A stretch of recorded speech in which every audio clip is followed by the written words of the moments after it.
이 구역은 국방부 직할 통제구역입니다. 민간인은 절대 출입 불가입니다.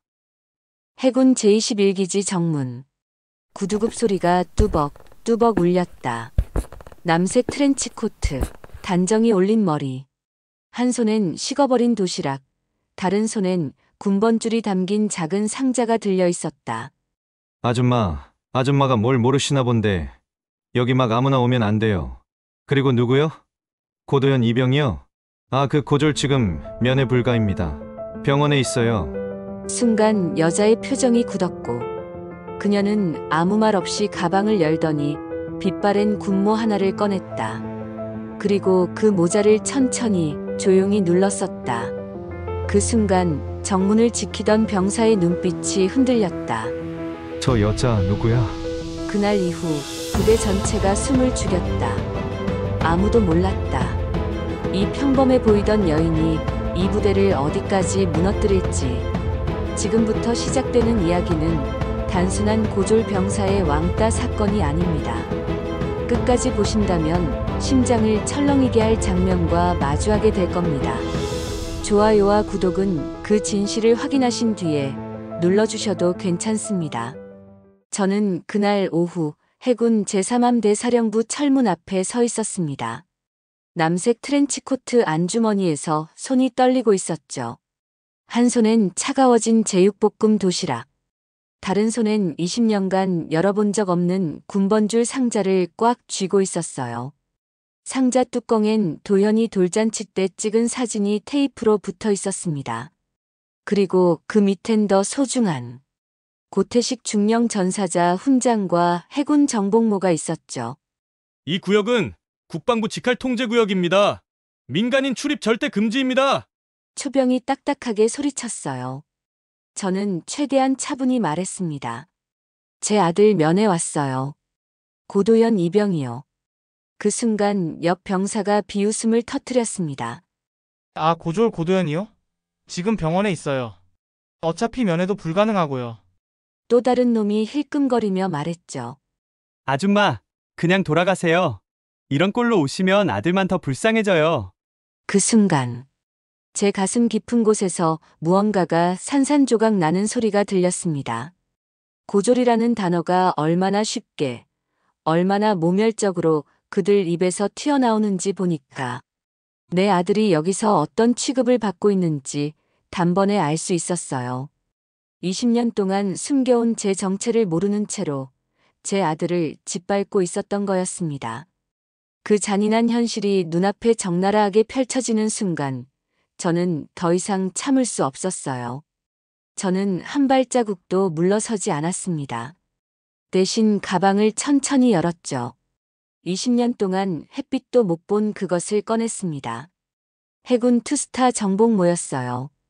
모자 안쪽 이름표엔 고윤서, 소령이라고 선명하게 적혀 있었죠. 별 2개가 달린 계급장이 여전히 번쩍거리고 있었습니다. 저는 그 모자를 조심스럽게 털어낸 후 단호하게 머리에 눌렀었어요.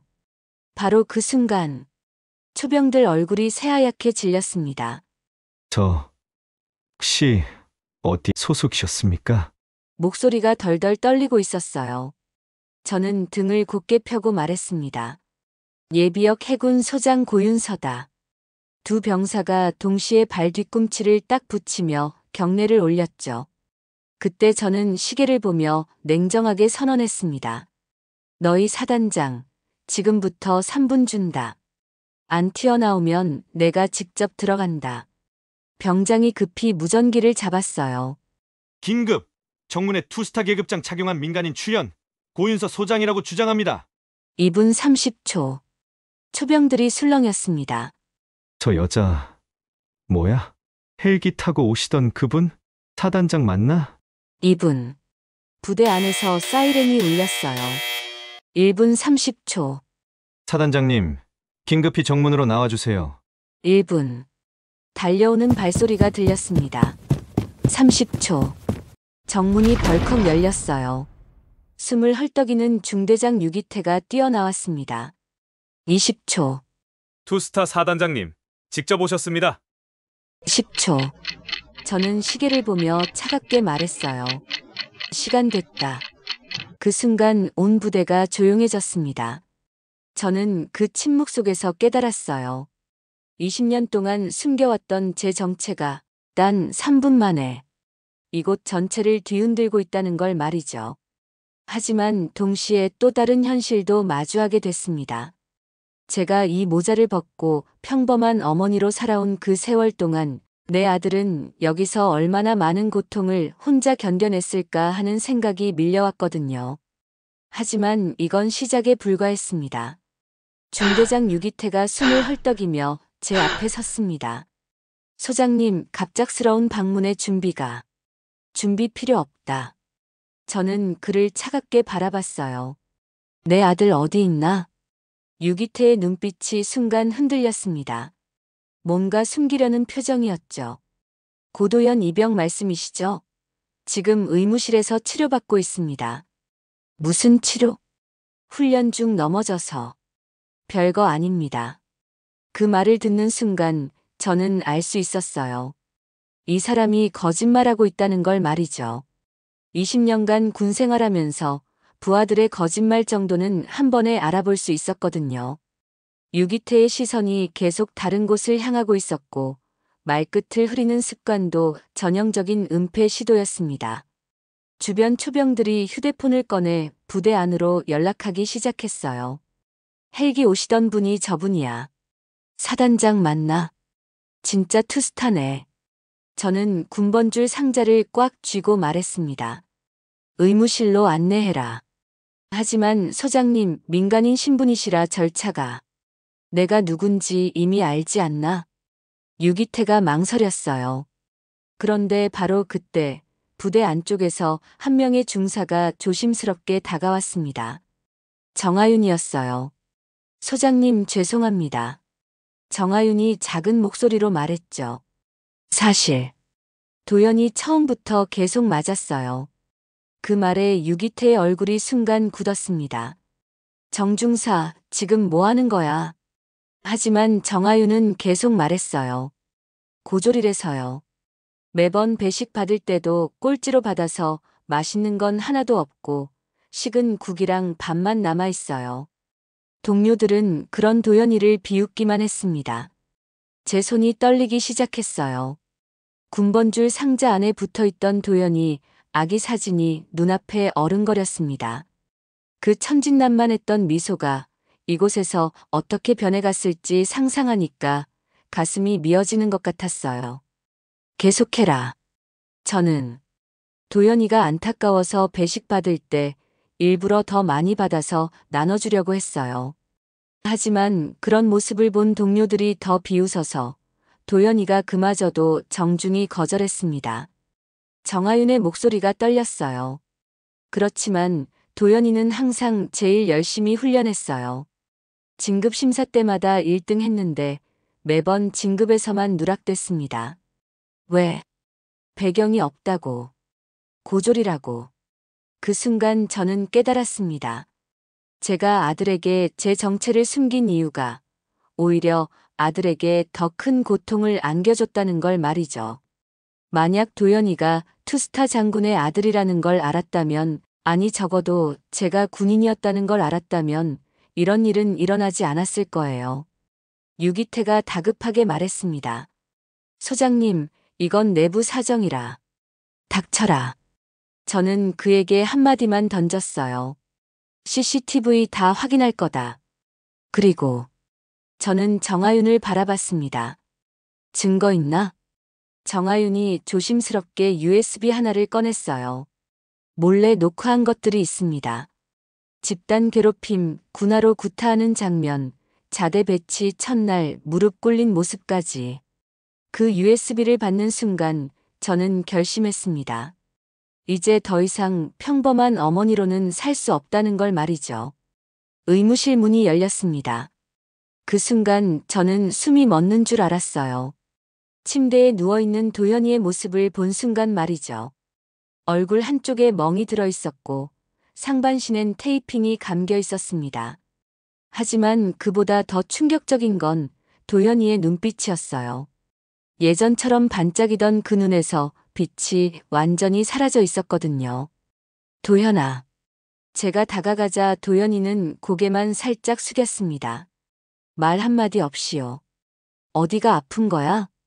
괜찮아요. 목소리도 작고 힘이 없었어요. 제 아들이 이렇게 변해 있다는 게 믿어지지 않았습니다. 유기태가 뒤에서 말했어요. 단순 낙상 사고입니다. 의무 기록도 다 있고요. 저는 의무 기록지를 들어 올렸습니다. 겉보기엔 정상이었죠. 하지만 뭔가 이상했어요. 4월 11일 오후 6시 42분 훈련 중 낙상 사고. 그런데 바로 아래 전자기록엔 다른 시간이 적혀 있었습니다. 출혈 확인 시점 오후 5시 10분. 진단보다 1시간 먼저 출혈이 확인됐다는 기록이었어요. 이건 명백한 조작이었습니다. 이 기록 뭔가? 유기태의 얼굴이 하얗게 질렸어요. 저는 의무실 컴퓨터에 USB를 꽂았어요. 화면에 영상이 재생되기 시작했습니다. 첫 번째 장면. 도현이가 여러 병사들에게 둘러싸여 무릎을 꿇고 있었어요. 야, 고졸 주제에 대들어? 넌 아무 배경도 없잖아.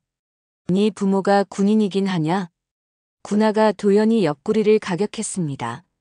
도현이는 그저 고개만 숙이고 있었죠. 두 번째 장면. 배식받는 모습이었어요. 도현이는 항상 맨 마지막에 받아서 남은 반찬과 식은 국만 받고 있었습니다. 다른 병사들은 그런 도현이를 보며 킥킥거리고 있었어요. 세 번째 장면이 가장 충격적이었습니다. 자대 배치 첫날, 도현이가 선임들 앞에 무릎을 꿇고 있는 모습이었어요. 고졸이면 기어다녀야지. 여긴 내가 올 곳이 아니야. 그 영상을 보는 동안 제 마음속에서는 20년 전 기억이 떠올랐습니다. 도현이 아버지 고태식이 전사하던 그날의 기억 말이죠. 저는 홀로 남겨진 아들을 지키기 위해 제 정체를 숨기기로 결심했었어요. 하지만 그 선택이 오히려 제 아들을 더 큰 고통 속으로 밀어넣었다는 걸 이제야 깨달았습니다. 만약 도현이가 투스타 장군의 아들이라는 걸 알았다면, 아니 적어도 제가 군인 출신이라는 걸 알았다면 이런 일은 벌어지지 않았을 거예요. 영상이 끝나자 의무실이 조용해졌습니다. 유기태가 변명하려 했어요. 소장님 이건. 닥쳐라. 저는 도현이에게 다가갔습니다. 왜 말 안 했어? 도현이가 처음으로 입을 열었어요. 엄마가 창피할까봐. 그 말에 제 가슴이 무너지는 것 같았습니다. 제 아들이 이 모든 고통을 혼자 견디면서도 저를 걱정하고 있었다는 걸 알았거든요. 저는 군번줄 상자를 열었습니다. 그 안에서 고태식 중령의 전사자 훈장을 꺼냈어요. 이게 내 아버지야. 그리고 나도 군인이었어. 도현이의 눈이 커졌습니다. 엄마가 숨긴 이유는 널 지키려고 했던 거야. 하지만 저는 훈장을 도현이 손에 쥐어줬어요. 이제 더 이상 숨지 않을 거다. 그 순간 저는 결심했습니다. 이 부대의 모든 진실을 밝혀내겠다고 말이죠. 저는 유기태의 눈을 똑바로 봤습니다. 모든 녹화 기록 당장 가져와. 유기태가 머뭇거렸어요. 뭔가 숨기고 있다는 게 한눈에 보였죠. 기술병이 노트북을 들고 왔습니다. 하지만 충격적인 말을 했어요. 파일들이 전부 사라졌습니다. 언제? 어제 자정경에 일괄 삭제됐습니다. 그 순간 제 안에서 무언가가 터져 나왔습니다. 이놈들이 얼마나 치밀하게 증거를 없애려 했는지, 얼마나 조직적으로 제 아들의 고통을 감추려 했는지 적나라하게 드러나는 순간이었거든요. 하지만 저는 20년간 군에서 일했습니다.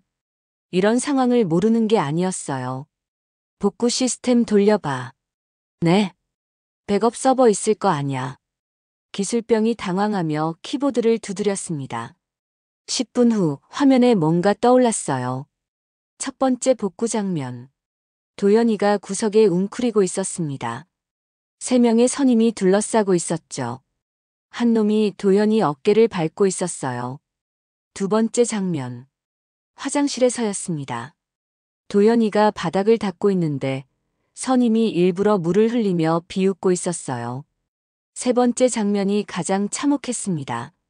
도연이가 무릎을 꿇고 앉아 있었어요. 앞에 선임 하나가 서서 뭔가 말하고 있었습니다. 도연이는 고개만 계속 끄덕이고 있었죠. 영상을 보는 동안 제 가슴 속에서는 말로 표현할 수 없는 고통이 밀려왔습니다. 이게 제 아들이 견뎌온 현실이라는 걸 받아들이기가 너무 힘들었어요. 그 천진난만했던 도연이가 제가 품에 안고 자장가를 불러주던 그 아이가 이런 잔혹한 일들을 혼자서 감당해왔다는 사실이 저를 완전히 무너뜨리고 있었습니다. 동시에 분노도 치밀어 올랐어요. 이런 일을 저지른 놈들과 이걸 방치한 간부들에 대한 분노가 말이죠. 이거 언제부터 시작됐나? 3개월 전부터 기록이 있습니다. 3개월. 저는 유기태를 노려봤어요. 3개월 동안 몰랐다는 거냐? 유기태가 변명을 늘어놨습니다. 신병 적응 과정이라느니, 내부 선도 차원이라느니. 정하윤이 떨리는 목소리로 말했어요. 사실, 여러 번 보고 드렸어요. 하지만 큰 문제 만들지 말라고 하셨잖아요. 그 말을 듣는 순간 저는 완전히 이해했습니다. 이게 개인의 일탈이 아니라 조직적 방조였다는 걸 말이에요. 저는 즉시 전화를 걸었습니다. 해군 본부로요. 김 실장님이세요? 고윤서입니다. 고 소장님? 긴급 상황이에요. 삼함대에서 벌어지고 있는 일 직접 확인하셔야 합니다. 무슨 일입니까? 조직적 폭력과 증거인멸이 확인됐어요. 지금 당장 조사단 보내주세요. 즉시 출발하겠습니다. 전화를 끊었습니다. 의무실이 조용해졌어요. 저는 도연이를 봤습니다. 여전히 믿기지 않는다는 표정이었죠. 도연이가 작게 물었어요. 엄마, 정말 변할까요? 저는 단호하게 답했습니다. 반드시 바뀔 거야. 엄마가 끝까지 지켜볼 테니까. 1시간 후 헬기 소리가 들렸습니다. 해군본부 감찰단이 도착한 거였어요. 김 실장이 먼저 내렸습니다. 뒤따라 조사관 3명이 나왔죠. 고 소장님, 김 실장이 제게 다가왔어요. 상황이 어떻습니까? 저는 USB를 건넸습니다. 모든 증거가 여기 담겨 있어요. 김 실장이 USB를 받아들고 고개를 끄덕였습니다. 그리고 유기태를 바라봤어요. 중대장 설명해 보시죠. 유기태의 얼굴이 하얗게 질렸습니다. 실장님, 이건 오해가 있는 것 같습니다. 오해? 김 실장의 목소리가 차가워졌어요. 그럼 이 영상들도 오해인가요? 조사관이 노트북을 켜서 복구된 영상을 재생했습니다. 유기태가 그 화면을 보는 순간 입을 다물었어요. 김 실장이 정하윤을 불렀습니다. 정 중사, 상황 보고하세요. 정하윤이 떨리는 목소리로 말하기 시작했어요. 3개월 전부터 시작된 집단 괴롭힘, 매일 반복된 폭력, 그리고 이를 묵인한 간부들의 방조에 대해서 말이죠. 매번 보고드렸지만 내부에서 조용히 처리하라는 지시만 받았습니다. 김 실장이 유기태를 노려봤어요. 이게 사실입니까? 유기태가 변명했습니다. 신병 적응 과정에서 벌어지는 일이라 생각했습니다. 적응 과정? 저는 더 이상 참을 수 없었어요. 집단 폭행이 적응 과정이라고 생각하세요? 그 순간 제 마음속에서 20년간 쌓여왔던 모든 감정이 폭발할 것 같았습니다. 군복을 입고 지켜야 할 가치들, 후배들을 보호해야 할 의무들, 그 모든 걸 저버린 채 약자를 짓밟는 괴물들이 여기 있었던 거예요. 이들은 군복만 입었을 뿐 진짜 군인이 아니었습니다. 진짜 군인이라면 절대 이런 짓을 할 수 없거든요. 김 실장이 단호하게 말했습니다. 지금부터 관련자 전원 조사합니다. 가해자들 명단 확보됐나요? 정하윤이 종이를 꺼냈어요. 여기 다 적혀 있습니다. 그 명단을 보는 순간 저는 소름이 돋았어요. 7명이나 되는 병사들이 조직적으로 제 아들을 괴롭혔던 거였습니다. 조사관들이 즉시 움직였어요. 가해자들을 하나씩 불러들이기 시작했죠. 첫 번째 가해자가 조사실로 끌려왔습니다. 이상훈 상병 맞습니까? 네. 고도연 이병에 대한 폭행 사실 인정합니까? 상병이 고개를 숙였어요. 죄송합니다. 두 번째, 세 번째 가해자들도 마찬가지였습니다. 증거가 너무 명확해서 부인할 수도 없었죠. 하지만 제가 정말 충격받은 건 따로 있었어요. 조사가 진행되면서 드러난 진실은 이게 단순한 개인적 일탈이 아니라는 거였습니다. 이 부대에는 오래전부터 고착화된 가혹행위 문화가 있었던 거예요. 고졸 출신이나 배경이 없는 병사들을 타겟으로 삼아 괴롭히는 게 전통처럼 내려오고 있었던 겁니다. 김 실장이 저에게 말했어요. 소장님, 이 문제는 단순히 몇 명 처벌하는 걸로 끝날 게 아닙니다. 그럼 부대 전체를 뜯어 고쳐야 해요. 저는 고개를 끄덕였습니다. 그리고 도연이를 봤어요. 아직도 모든 게 꿈만 같다는 표정이었습니다. 3개월 동안 혼자 견뎌왔던 그 고통이 하루아침에 끝날 거라는 게 믿어지지 않는 것 같았어요. 저는 도연이 손을 잡았습니다. 이제 진짜 끝이야. 도연이가 처음으로 눈물을 흘렸어요. 엄마, 고마워요. 그 눈물을 보는 순간 저는 확신했습니다. 제가 옳은 일을 하고 있다는 걸 말이에요. 이틀 후 국방부 헌병대가 도착했습니다. 검은 차량 세대가 부대 앞에 섰어요. 헌병들이 수갑을 들고 내렸습니다. 저는 그 모습을 지켜봤어요. 마침내 정의가 실현되는 순간이었습니다. 첫 번째로 체포된 건 이상훈 상병이었어요. 도연이를 가장 심하게 괴롭혔던 놈이었죠. 이상훈 상병, 집단 폭행 혐의로 체포합니다. 수갑이 찰칵 채워졌어요. 두 번째는 김민재 일병, 세 번째는 박성우 상병. 총 7명의 가해자들이 차례로 끌려나갔습니다. 하지만 저는 거기서 멈출 생각이 없었어요. 유기태도 마찬가지였습니다. 유기태 중대장, 직무유기 및 증거은폐 혐의로 동행해 주시기 바랍니다. 유기태의 얼굴이 창백해졌어요. 이건 너무 과하지 않습니까? 과해. 저는 차갑게 말했습니다. 3개월 동안 내 아들이 당한 일이 과한 거 아닌가요? 유기태도 수갑이 채워졌습니다. 그 모습을 보던 다른 간부들이 술렁였어요. 자신들도 언제 끌려갈지 모른다는 공포가 퍼지고 있었죠. 김 실장이 저에게 다가왔습니다. 소장님, 언론사들이 연락 오고 있어요.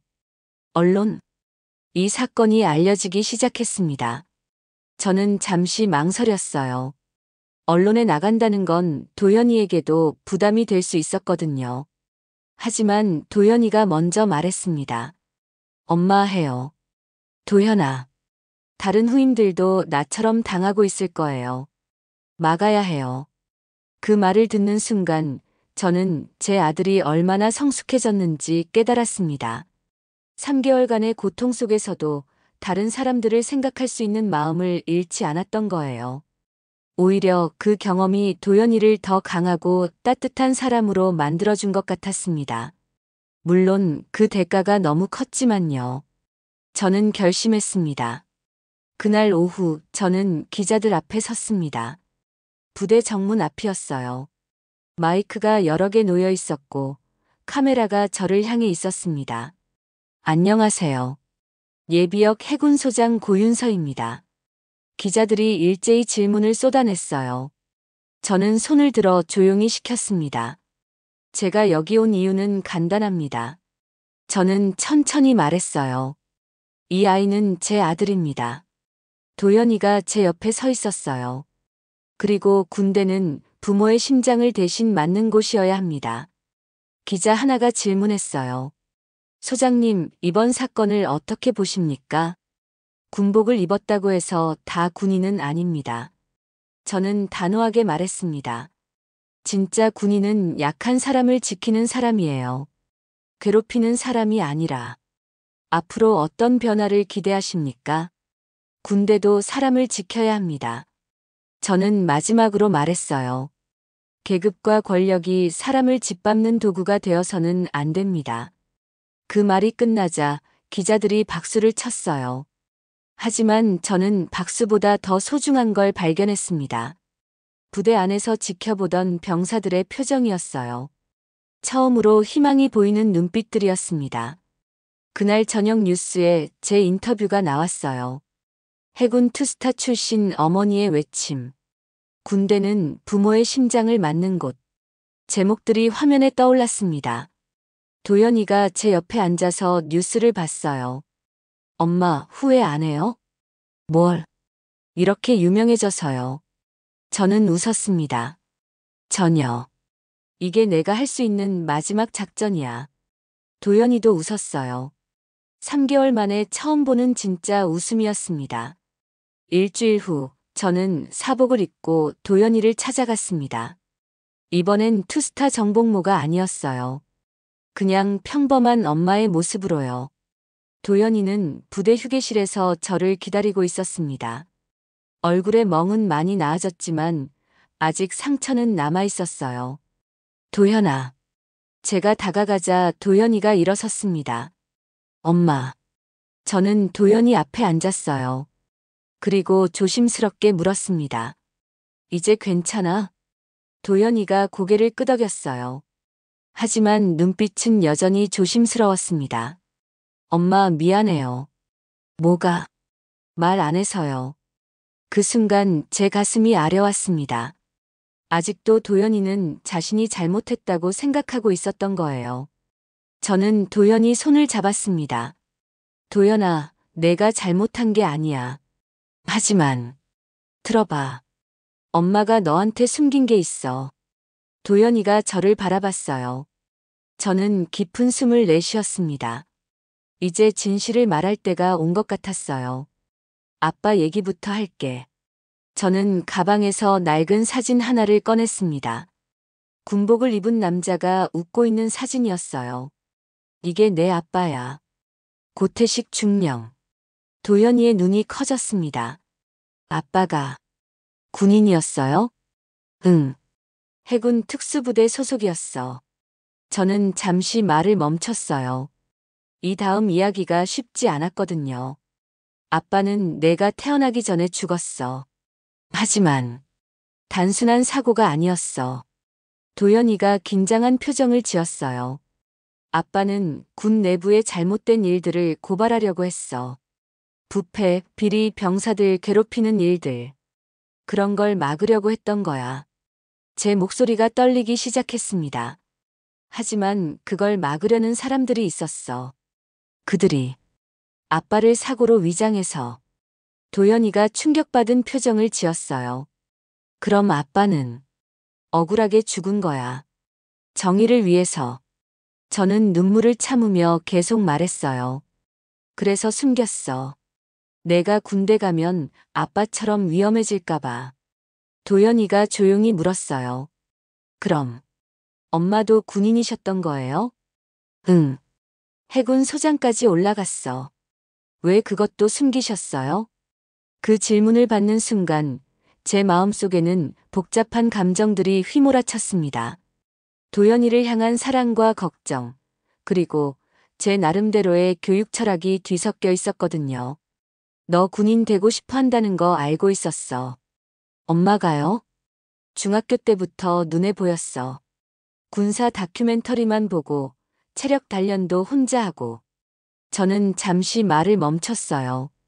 하지만 엄마 덕분에 특혜받는 군인이 되길 원하지 않았어. 도연이가 이해하지 못하는 표정을 지었어요. 투스타 엄마 아들이라고 눈치 보거나 실력도 없으면서 승진하거나 그런 군인 되지 말고 내 실력으로 당당하게 서길 바랐거든. 저는 계속 말했습니다. 내 그늘 없이 내 힘으로 성장하길 원했어. 그래야 진짜 군인이 될 수 있을 거라고 생각했거든. 엄마. 하지만 완전히 틀렸어. 저는 자책하며 말했어요. 오히려 내가 더 고생하게 만들었잖아. 배경 없다고 괴롭힘 당하게 했잖아. 도연이가 고개를 저었어요. 아니에요. 엄마 마음 이해해요. 정말 엄마가 저를 강하게 만들고 싶었던 거잖아요. 저는 가방에서 제육볶음 도시락을 꺼냈습니다. 이거 내가 제일 좋아하던 거지.